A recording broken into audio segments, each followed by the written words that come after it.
Hey boy, you a man-child. Hey guys, it's John Paul here, and in this video I'd like to talk about where I'd like to site my tiny home once it gets built. Now, a few of you have been asking me basically this through Facebook when I posted the sort of grand announcement that I'm gonna build my own tiny home just the other day. And there are lots and lots of options on where I can site this tiny home. Basically, as you know, it's on wheels, so it's almost as portable as a caravan, except you probably need, you definitely need a very, very substantial vehicle to be able to move it. Now, the vehicle that I have access to on a regular basis is a 4.2 litre turbo diesel Nissan Patrol that has a towing capacity of 3.5 tons, approximately. So the house once built, without the interior build that I'm going to do later on down the track, is approximately 2.8 tons. So plus the interior builds, it'll probably bring it all the way up to that 3.5 max. So we have a limit there in terms of where we can take things. It'll struggle to get up big hills, but yeah, it is ultimately still a mobile home that's able to be carted around.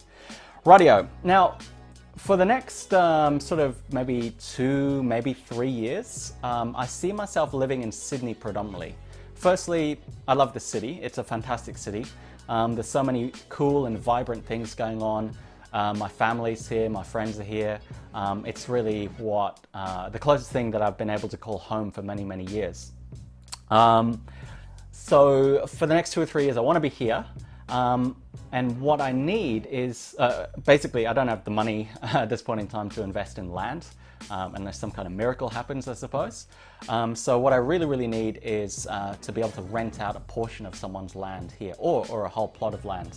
Ideally, I'll go for the portion of land. So by that, I mean basically finding somebody with essentially a big backyard with car access, so driveway access to that backyard, and where those people won't mind sort of, I guess, sharing access to that land with me and plonking essentially a caravan on their land. Ideally, I would like to create this tiny house as an off-grid tiny house. So it'll have its own plumbing, it'll have its own electricity, basically everything it needs to be self-contained. I won't need to plug into town water supply, I won't need to plug into grid power, that kind of stuff.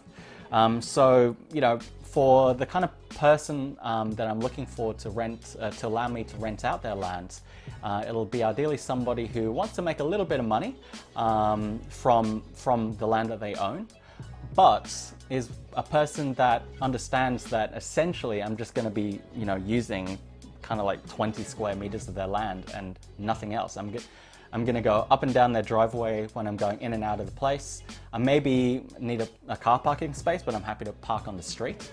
So hopefully they'll be, you know, charging rent of way less than $100 a week, which is obviously less than like a single room inside in a normal apartment or house in Sydney. But I mean, no power. I don't need a bathroom because I got my own. I don't need water because I'm happy to fill up my water tank using rainwater, etc., etc. So yeah, hopefully it'll be pretty cheap. Now, the kind of places that I'm looking at are somewhere in the either the inner west of Sydney, so places like Marrickville, Newtown, Tempe, St. Peter's, which is where my sort of studio is at the moment. Those kind of areas would be ideal. In those areas, it's a bit rare to find places that have backyard access, but I'm open to the possibility of living in somewhere that's not a normal residential home, but is actually sort of an ex-industrial kind of place or a warehouse type environment.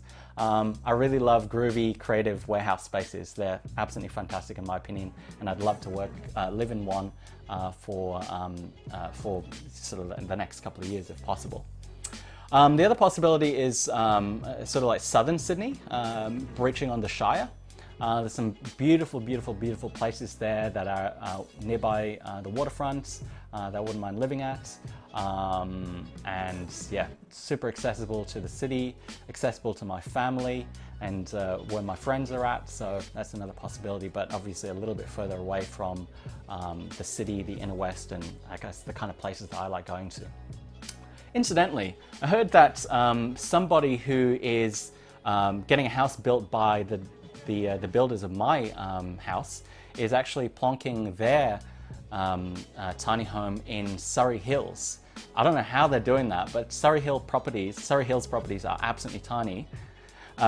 Maybe it fits fine, but you know, they have very limited access. So somehow, I'm guessing they're going to have to either knock down a wall and trailer it in, or have it craned up and over a wall into their backyard. Don't know how it's going to work, but I'd really love to find out how they go about that in the future. I hear that they're intending on renting out their tiny home to people, so hopefully will help pay off their mortgage or something like that. All right, let me just wrap this up.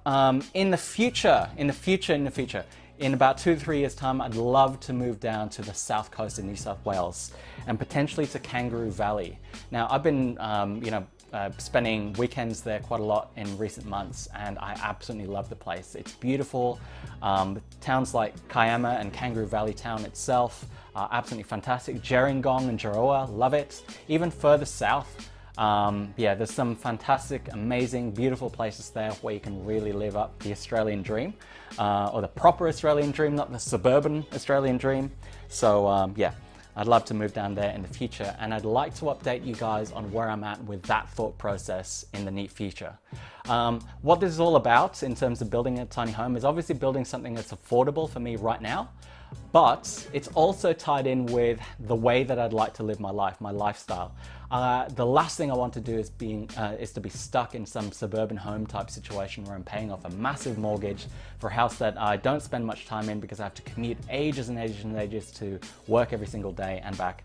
What I want to do is live somewhere beautiful and natural around good people, and living in a situation where I'm free to travel, to do lots and lots of creative and community-based activities and projects, and yeah, to have fun in life. So I really hope that you join me on this journey. Stay tuned to the channel. Please like and subscribe, and I'll see you guys next time.